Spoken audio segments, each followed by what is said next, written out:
What's up, everybody? Welcome to the Red and Bold Show. I'm your host, Marc Adams. You can find me at 49ers Camelot. I'm joined by my co host, the great Anthony Robertson. You can find him at 49ers Cutback. Ant, it's been a couple of weeks, and a lot has happened in that time. Yeah, a ton has happened. The 49ers, when we were talking last, it was kind of like things were going well. Even though you had Mac Jones at quarterback, the team was figuring things out. And now you're in a situation where it's not just Nick Bosa, but it's Fred Warner now. And anytime that you have losses like that to your roster, they're going to have ripple effects through your entire season and your entire roster. And I don't know if it gets much bigger than Fred Warner as far as a season-ending injury, a first ballot Hall of Famer, and honestly, a first ballot Hall of Fame person. I mean, the guy is just one of the best there is. So this one was a very significant injury, and I think that it does, cause a lot of questions now about this 49ers team in 2025. Because I think as long as 54 was there, you still had a belief in this 49ers defense, and I think it just got a little bit more difficult to kind of believe in this 49ers defense as much as you could without 54. Yeah, and that's a great place to start because I wrote down here that I believe that Fred Warner is a bigger loss than Nick Bosa. Tell me why I'm wrong. You're not wrong. Yeah, I mean, when Nick Bosa got hurt, this was my argument, was at least it wasn't Fred. Because I felt like with Nick Bosa getting injured, you could find ways to find production when it came to pass rush. You could even go out on the open market, where I felt like there were more options for the 49ers when it came to edge rushers. And we had heard John Lynch go on KNBR and talk about the fact they'd have productive phone calls and they were going to add someone. And it didn't even have to be like a big time star. It just had to be somebody that could add to the rotation, that could present some pass rush off the edge. With Fred Warner, where are you going to find another Mike Backer that can do what he can do? And, the 49ers are saying they're going to go with Tatum Bethune and that he's going to be their guy, according to Matt Mayoko. And that kind of stops some of the conversation about maybe like Quincy Williams from New York, or even, a DeMario Davis from New Orleans. I saw those names kind of popping up over the last, 24 hours or so. And so it's tough, but when you have a captain in the middle of your defense that runs everything, that puts everybody in the right spots, it's a coach on the field, losing him is going to have more effects than just what he did on the field in the play. Because I think Tatum Bethune's going to be okay. He's not going to be Fred Warner. He's not going to be great, but he's going to be okay. But you just can't make up the rest of it. Fred was a coach that could extend to the field and put everyone in the right places and make adjustments. You're not going to have that now. And now you have to find the next guy that steps up. It looks like it's going to be Deommodore Lenoir, but what kind of impact is that going to have? You don't even have like a Talanoa Hufanga on the back end to count on with this happening. So this is a very difficult injury to overcome. And this is one of the times when you're going to have to expect the players around to step up. And we're going to find out who some of these young guys are real quick. Yeah, here's the thing. When Nick Bosa was injured, the talk was, and it was kind of ramping up here over last weekend, that the 49ers may go out and get somebody like a Trey Hendrickson or someone like that. Now that Fred Warner is out, along with Nick Bosa, I kind of think that maybe if they were ready to pull the trigger on some big trade, I kind of think that maybe this makes them go, nah, we're not going to go that route.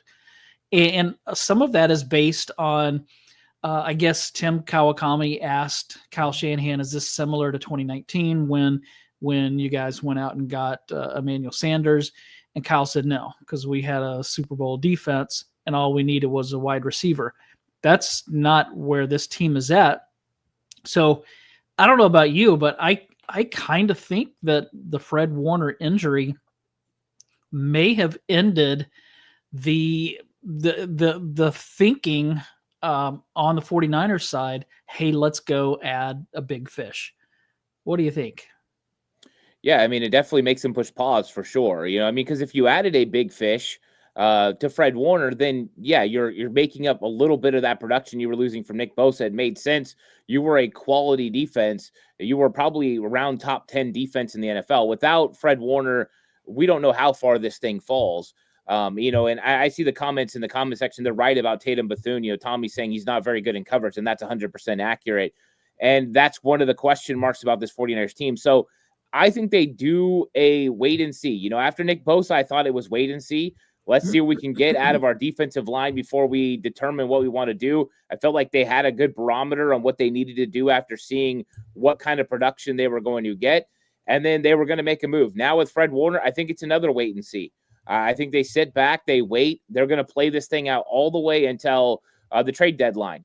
And if something needs to happen, if they're still winning football games, they're finding ways to get something done. The offense becomes the main part of it, and they're moving the football. Well, maybe all of a sudden, and to use your quote, that you were talking from Kyle Shanahan, they had a championship defense. They needed to get the offense right. Well, if they can prove over the next several weeks getting their guys back, they have a championship caliber offense, then maybe they do something on defense that can kind of help them out. I don't think it's going to negate the injuries, but maybe help them out a little bit. But I think you're right. I think this is a wait-and-see approach. I wouldn't be surprised if all the big-time options are off the board, and now they're looking at, the smaller options, which I think were always a possibility. The Jalen Phillips one-year deal, Arden Key, kind of these guys that come in for late-round draft picks that don't really hurt you, that they leave next year, no big deal, no harm, but help your team. And even a guy like Cleveland Farrell, for instance, who just got, released from the Chargers practice squad, bringing a guy like that in, would make a lot of sense because he could help you with depth on the edge. He's not going to provide a lot when it comes to pass rush, but, 4 sacks from Cleveland Farrell when he was here, that's a lot more than you're getting from some of the other guys right now. So things like that, I think, are more prudent moves that they could make instead of a big fish like you talked about. Yeah, and I fully expect them to do something like that, like an Arden Key type. You mentioned that Tatum Bethune is going to replace Fred Warner, but you have to think maybe Nick Martin is going to get on the field. I would expect from a special team standpoint. I saw somebody was earlier in the chat. I saw somebody that was down on. Here Tommy Huxley was. Luke Gifford is absolutely terrible. And can Nick Martin be much worse than that? I don't know, but I'd like to see him start to get, at least get on the field and start to learn and kind of get his NFL feet under him, so to speak. Yeah, I mean, I thought that Luke Gifford had a tough game, that's for sure. I mean, his eyes and some of the things that he was looking at, they targeted him. They did their very first play, they ended up with a Emeka Egbuka lined up one-on-one with Luke Gifford, and Emeka Egbuka got a 9-yard catch. So Tampa Bay, they did a really good job. They executed against Gifford. They got him on the field, and they took advantage of him using their 12 personnel package. And the 49ers, they have a couple of linebackers on this team that are really explosive and really dynamic. And Nick Martin is definitely one of those guys. And we knew it was a slow process when we saw him during the preseason, that he was going to have to grow. At some point, he's going to get on the field, and he's going to be able to produce. That's just, you're going to get to that point, whether it's they need him because the other guys aren't playing better, or they get to a point where the season kind of slips away from them, and now it's time to turn and play all those young guys. I don't think they're to that part yet, where it's like, let's just go for broke, play all of our young guys, see what happens. You're still 4-2, right? You're still the number 1 team in the division, 3-0 record in the division. So I don't think they're ready to give up on their playoff hopes. But I do love the fact that Nick Martin is on this team, because he does have the dynamic ability and the explosiveness to make things happen. I think it is closer to him getting out there as Sam Backer and playing in place of Luke Gifford sometimes, because of that ability to create and generate and get in the backfield and make plays. But the 49ers are also going to have to play some games, I think, with their third down defense when it comes to Tatum Bethune. Because when Tommy said Tatum Bethune's not great in coverage, he's not lying. Tatum Bethune struggles a little bit in that category with his drops and things like that. It might be smart to think about Curtis Robinson playing some of those third downs. He's a better coverage guy. You put him out there with D. Winters, and then Bethune plays more first and second down, which I think could be an option for the 49ers. Or they go to a extra safety. They have plenty of safeties right now. They go to more of a dime look with D. Winters being the only corner or only linebacker. So there's some definite things that are going to happen. This roster is going to continue to move through the depth chart as they kind of figure out how to make up for Fred Warner's loss, because he could do it all, and you don't have that guy anymore. Yeah, funny you should mention safety, because I'm wondering what's going on at the safety position. Marquise Siegel and Jair Brown started the game on Sunday. Then Malik Mustafa came in. We saw Siegel get beat deep. What are they doing? Because I'm really confused with how. I think that Mustafa, once he's ready, is going to be one of the starters. I don't know. I tend to think that Siegel's going to be the other one, but I don't know. I mean, maybe they're starting to like what they're seeing from Jair Brown. What happened to Jason Pinnock?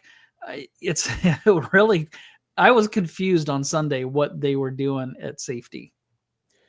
I was surprised when Matt Mayoko put out the report, a few hours before the game, that they were going to start Jair Brown. I thought that came kind of out of nowhere. I guess it was for coverage reasons. That would be my interpretation of what happened. But I will say this: I don't think right now, and Malik Mustafa's got to get his legs back underneath him. I think that was clear watching his 21 snaps that he's not all the way back. Missed tackles, things like that. That's to be expected for a guy that had no preseason and really no practice to ramp up. I don't think right now the 49ers have a complete safety. They don't have a guy that's good in coverage and a guy that can tackle well, because Jair Brown was the best coverage safety for the 49ers in this game. He got a 65.2 grade. That's great, but he is still a liability when it comes to coming up and stopping players in the run game, coming up and making tackles on crossing patterns and stuff like that. It's not there. Marquise Siegel, on the other hand, is phenomenal at it. Marquise Siegel is really good at tackling. He's by far the best tackling secondary player the 49ers have. So what you have right now is you don't have a guy that can do both. At some point, Marquise Siegel is going to figure it out. He's a rookie. He's a young guy. He's making mistakes because he's got dirty eyes, because he's not used to seeing all the things you see in the NFL and how they'll adjust looks, and you get used to seeing it on film, and all of a sudden the next week they do something just a little bit different and it throws you off. And so he's going against good offensive players, good quarterbacks that can hold you with their eyes, and you're seeing that. I don't know what they're going to do at safety. They have 4 options. I think that they're going to continue with Jair Brown, Malik Mustafa, and Marquise Siegel in some sort of area that way. And we'll see. But I was not a huge fan of Jair Brown helping in the run game and helping tackle. And I still think that is significant. But Marquise Siegel is giving up the explosive. So we'll see what they end up deciding. Something's got to be figured out in the next couple weeks. We still don't know yet when Brock Purdy's going to be back. There is no quarterback controversy in San Francisco, but there are things that I like about Mac Jones a lot. I like that he usually gets rid of the ball pretty quick. He's accurate, so he hits those receivers right in stride so that they can catch the ball and move on. He definitely doesn't have the wheels that Brock Purdy has. But I've been really impressed with Mac Jones, even, with the 2 interceptions. I think maybe the first one possibly was on who was that? Was that Kendrick Bourne? Yeah. There was definitely a miscommunication, it looked like. So I don't know if that was on Mac Jones. The last one, I mean, the guy was just under some crazy pressure. What do you think there? I don't feel like there's going to be a quarterback controversy, but is there? Could you make a case, at least right now, that Mac Jones is a better fit for the offense? I still think Brock Purdy's better. Obviously, Mac Jones is going to be better if Brock Purdy can't run. With the foot thing that we saw that against Jacksonville, but. What do you think with this whole quarterback situation? I mean, obviously, it's just really fortunate that the 49ers have a backup quarterback that's as good as Mac Jones. Yeah, I mean, Mac Jones has done a good job. He's really taken what defenses have given him, and he's been able to have a lot of success. And you're completely correct. That first interception is on Kendrick Bourne, and it's on Jake Brendel on the offensive line, and not so much Colton McKivitz. And everyone's going to see that the pressure coming off the outside and believe that it's on Colton McKivitz. It's not. He had to check down. He had to move down and get Dennis, the blitzing linebacker.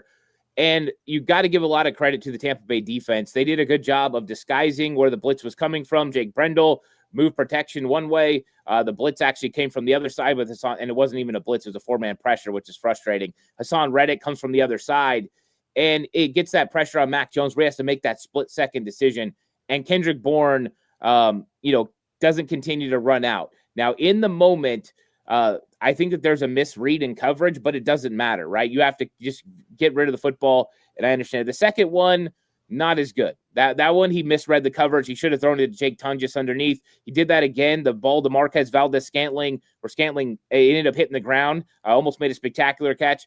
Juwan Jennings underneath, open. So it was a couple of times we saw that from Mac. But Mac Jones, you're right. He puts a very catchable ball out there. His guys are able to catch it in stride, get yards after the catch. Him and Kendrick Bourne have had a real synergy. They've looked really good together. I feel like he's gotten in a rhythm with Christian McCaffrey and some of the other guys, even a DeMarcus Robinson. They've kind of gotten some ability together. So Mac Jones has done a great job. I still believe that Brock Purdy's the better quarterback for this football team. I think with Brock Purdy in the game, it negates a little bit of the pressure situations because when you blitz Brock Purdy, he can extend the play, he can get outside the pocket and create. That's not Mac's game. That's why you saw 6 sacks against the Patriots, against the Buccaneers. And some of that is on the offensive line, 100%. And some of that is on Mac. There's 1 or 2 sacks you got to put on Mac for holding the ball, not getting rid of it. But the rest are on the offensive line, and they got to wear it. But this is a situation where Brock Purdy's the better quarterback for this football team. He's going to produce more on the field, but Mac Jones has done a great job. And I can't say anything. I don't want to say things negative about him because I think that he's a warrior. He stepped up. He did things. He makes good reads. But I will say in this game, he didn't cut it loose as much as he probably should have, and he missed on a couple of plays that could have been touchdowns. And that's a little frustrating. But that happens to all quarterbacks. I guarantee you the first time Brock Purdy plays, we're going to look at the All-22 and we're going to say, man, he missed this, he missed this. It just happens. It's just the way it is. But I like the problem the 49ers have where they have 2 solid quarterbacks that they can go to. Yeah, it's a good situation. What's up with Juwan Jennings? You mentioned him earlier. On Sunday, he had 1 catch, 2 penalties, and one of those penalties really hurt a very promising drive. He had 1 sideline spat with his head coach. After the game, he said he was playing with broken ribs, 5 broken ribs. Now, I saw somebody, and I don't know who this is or how legit this is, but I saw somebody on X say that they have a friend who works for the 49ers in like the training or medical, something to do with that. And that person said, we never would have put Juwan Jennings on the field with 5 broken ribs. If that's legit, and I don't know if that is, then you have to wonder, okay, was he just exaggerating or something's just not quite there. I don't know if he's frustrated over the contract or what it is, but man, these wide receivers from time to time just get a little bit in their head. Yeah, I was a little surprised, with Juwan Jennings. He's always been a consummate professional, a ultimate teammate. He's done so much, for this organization. And that's why I was kind of willing to somewhat overlook it a little bit because this isn't the norm for Juwan Jennings. Juwan Jennings does everything the right way. And so he did some things in this game that definitely rubbed people the wrong way. I think there was one quarterback sneak where Mac Jones absolutely got no push, where he just stood there. He didn't move. Every other team, all other 10 guys, Marquez Valdez-Scantling, all those guys are running in there to help. And Juwan Jennings just stood there. And I thought that was kind of a indication of where his mind was. And I understand some of the frustration. When you're dealing with injuries, just getting on the field is hard enough. And then you feel like, hey, I'm out here and I'm pushing myself. I want to be able to make an impact on this game. I want to be able to make some plays. And he wasn't getting targeted. He didn't get targeted until the second half. And it wasn't that he wasn't open. It wasn't that he wasn't a part of the natural progression sometimes. So I'm not even sure how much he wanted to yell at Kyle Shanahan and how much he really wanted to yell at Mac Jones. Because Mac Jones does have a chemistry with Kendrick Bourne and other guys, and he feels confident with that. And he didn't go to Juwan. And I think that there were some things that were definitely not planned for Juwan because the 49ers stayed in some 22 personnel looks and he wasn't on that field very much. But his frustration, he needs to get over it. I thought Trent Williams said it the right way. We're all dealing with something, and that's it. Nobody on this team is 100%. And I don't know if he has broken ribs. I do know he's injured. And anytime Juwan Jennings hasn't played, I ultimately look at it like he must be hurt pretty bad. So I have a lot of respect for him. I think he's going to bounce back. My guess is Kyle Shanahan and him have a conversation. They iron this thing out, and it gets worked out. But it was a little out of the norm for the way Juwan Jennings behaves because this isn't the normal wide receiver. You'd expect this from some other guys, but not from Juwan. All right. The offensive line is, in my opinion, the most glaring weakness on the team.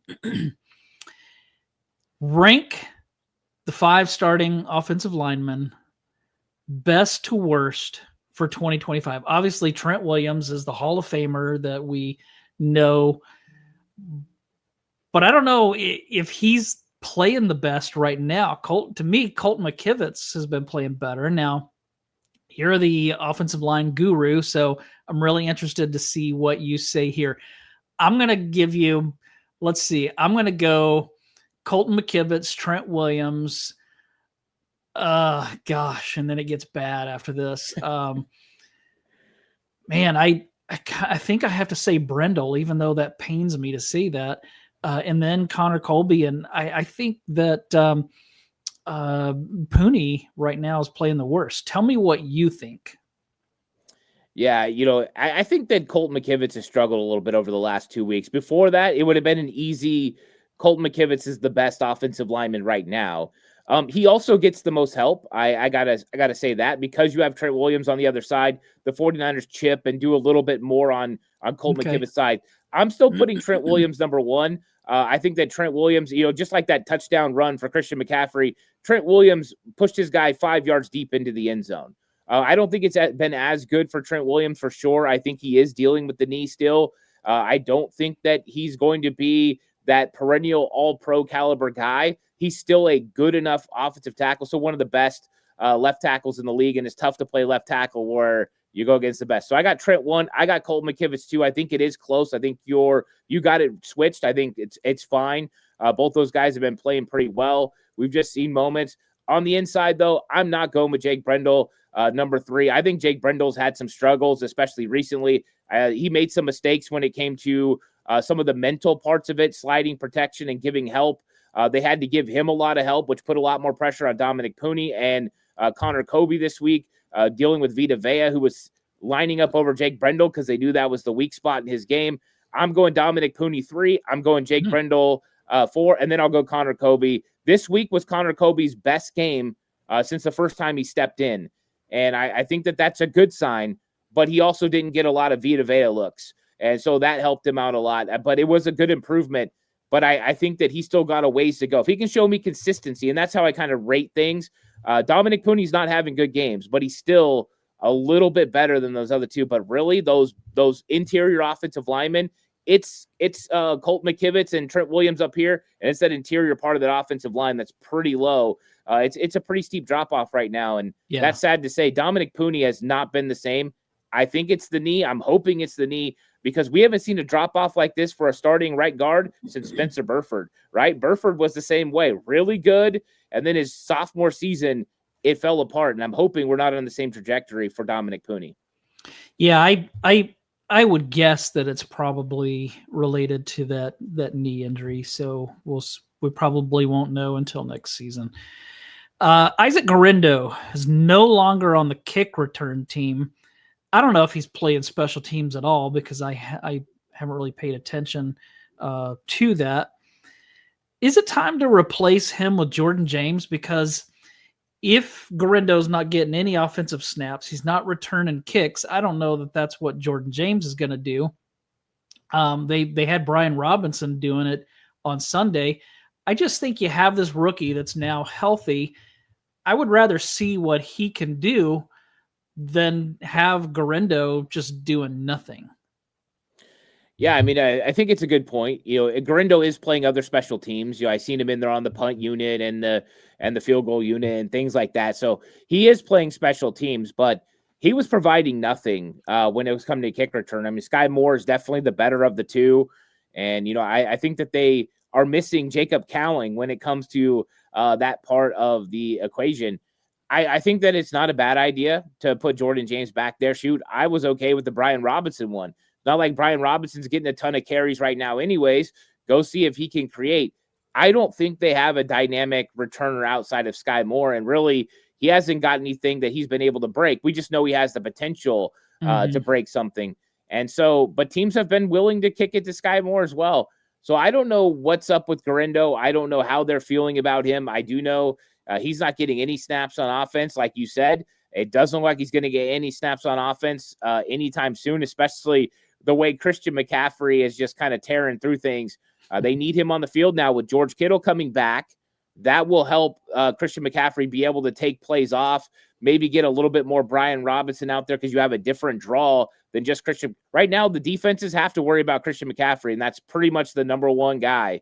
With George Kittle, it kind of changes up so you can have some flexibility. But, yeah, I don't know about Garindo. And really, until I saw this question, I hadn't even thought about Garindo recently. He's kind of become like a little bit of an afterthought where last year he was a big part of the offense and a big part of some of the explosive plays for this offense down the stretch. So it's interesting that he's kind of just, in the background.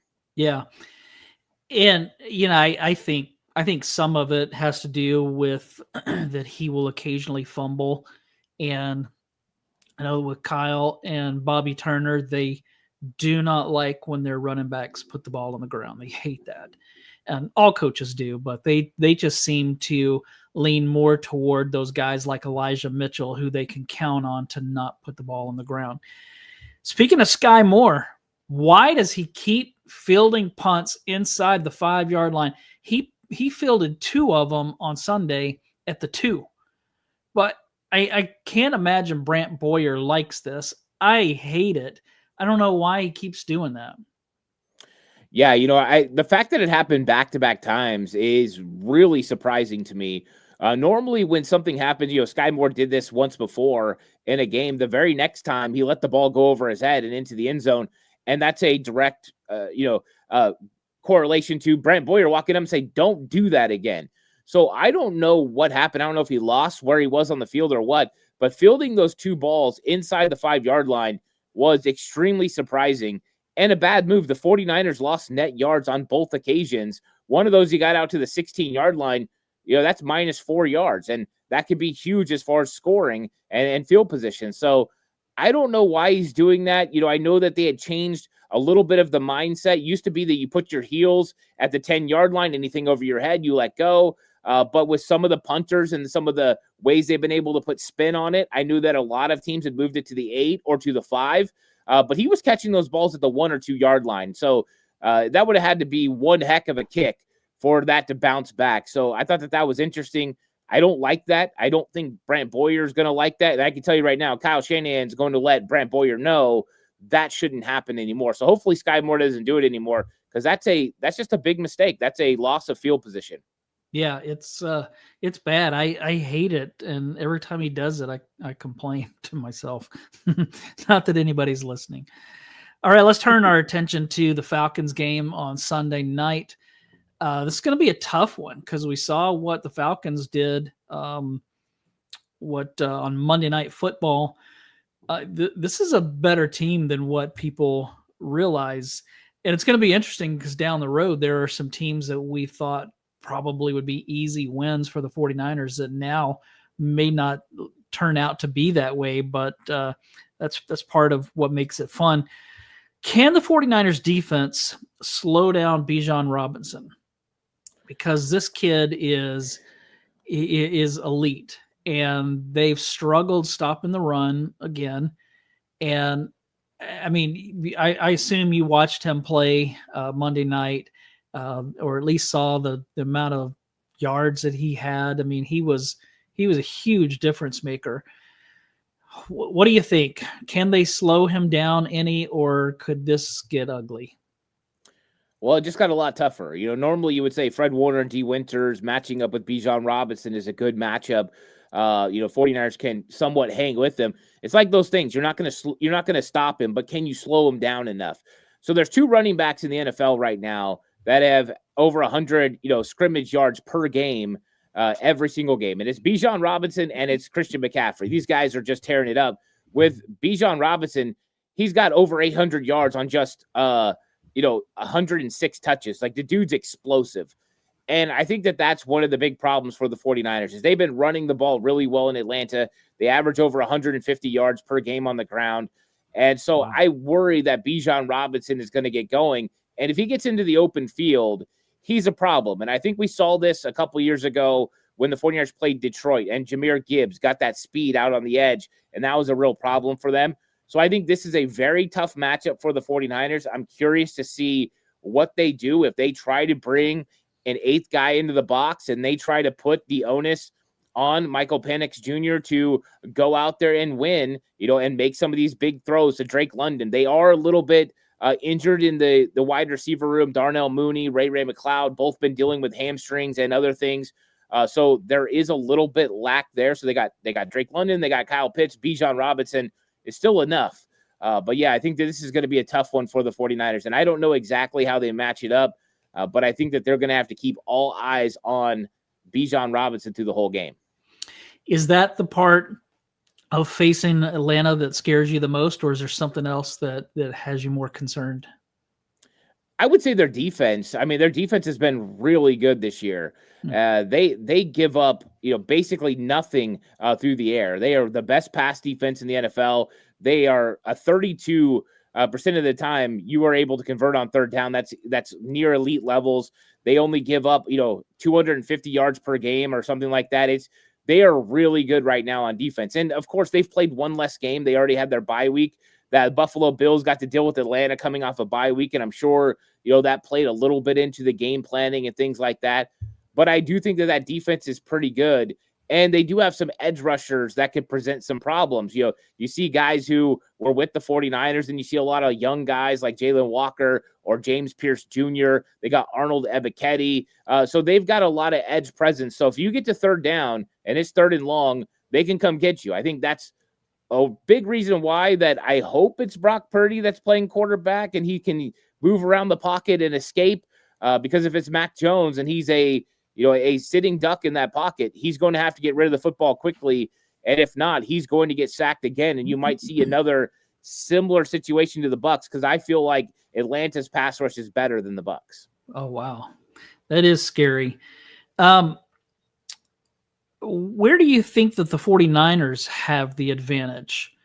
Obviously, without Bosa and Warner, I would have thought that it was the defense and maybe creating some problems for Penix. But without those 2 guys, I just don't really know what to expect from this defense.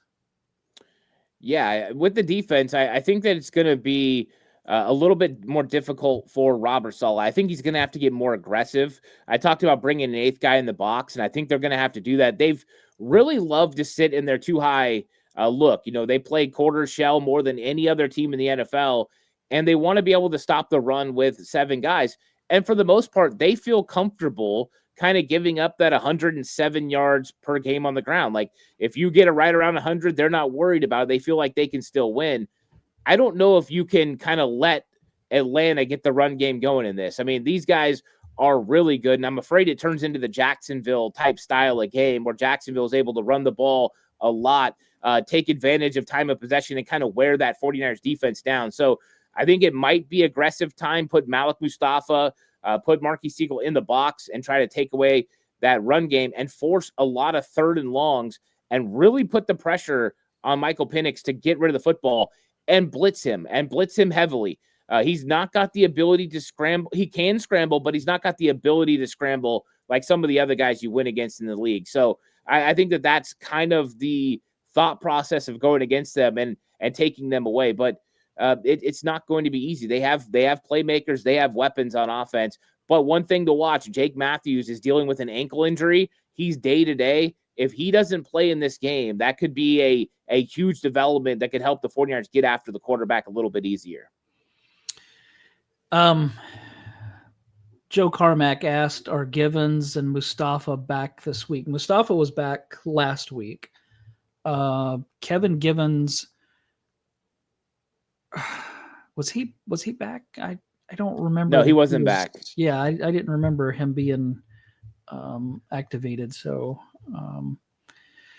but yeah, Malik Mustafa was back last week. All right, last question. The 49ers are slight favorites. Will this be an upset, or will the 49ers bounce back and win this game over a good Atlanta team that's probably going to be in the playoffs?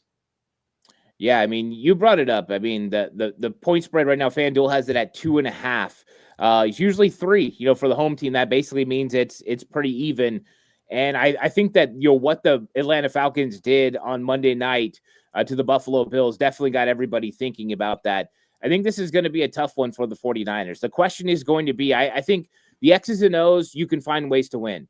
I think the emotional part of this game is what I'm interested to see, is how the 49ers defense bounces back from not having their emotional leader. If there's not a letdown, Kendrick Bourne told Richard Sherman that it kind of sucked the life out of him. If there is not that letdown, if they're able to pick it back up, and a big reason they might be able to is guys like George Kittle, guys like Brock Purdy, if they're back in that lineup, that gives you that juice. Like, okay, we lost Fred, but we got George. It gives you like a little something. I think they need that. There will be energy. It's Sunday night. We know how big that's going to be. They're going to be wearing their throwback reds. So I think the 49ers are in this game. I don't think this is going to be a blowout either way. I think this one comes down to the wire, and who's able to execute down the stretch is going to be able to win. One of the big factors in this game is going to be, if Atlanta has a weakness on defense, it's stopping the run. If the 49ers can get their run game going even a little bit, and George Kittle would be a big reason why it would, I think that if they can get to 100 yards in this game on the ground, I think they have a chance to win. That's going to be huge, and they really need to do that. They have to get that run game going. That's one of we saw it against the Bucs. Once they knew the 49ers couldn't run and weren't really trying that much, then they just started teeing off on Mac Jones. And so, yeah, the run game, they've got to get that back. Tell us what you're doing with FanDuel. Yeah, so FanDuel right now, you can bet the over-under. Over-under is at 47.5. With the way Atlanta scored, that's a possibility. 49ers have been scoring a little bit more points. Interestingly enough, though, both of these teams only average just over 20 points per game, and both defenses give up just over 20 points per game. So it's kind of interesting.